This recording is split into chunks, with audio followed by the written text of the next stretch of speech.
पग बन्नी है ना। मैं कहना वा कि जो तू अल्लाह पाक की बारगाह जाना ना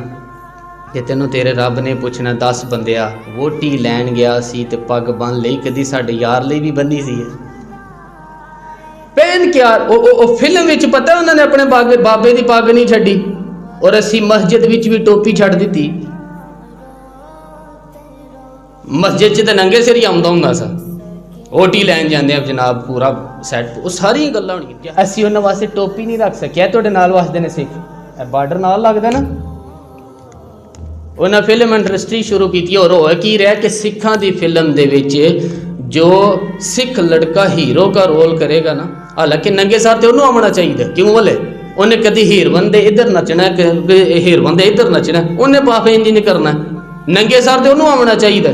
लेकिन वो की कर रहे हैं। हालांकि ये नहीं कि गुरु नानक साहब की तालीमात में ये जायज़ है या गुरु नानक की तालीमात में इधर हीर बन के नचना या इधर नचना जायज़ है ये फिल्म या उनकी तालीमात में जायज़ है कुछ नहीं। लेकिन फिर भी वो क्या कर रहा है फिल्म में भी आ रहा है लेकिन अपने बाबे की पग दुआ ये करो कि ए हुसैनी हो जाए।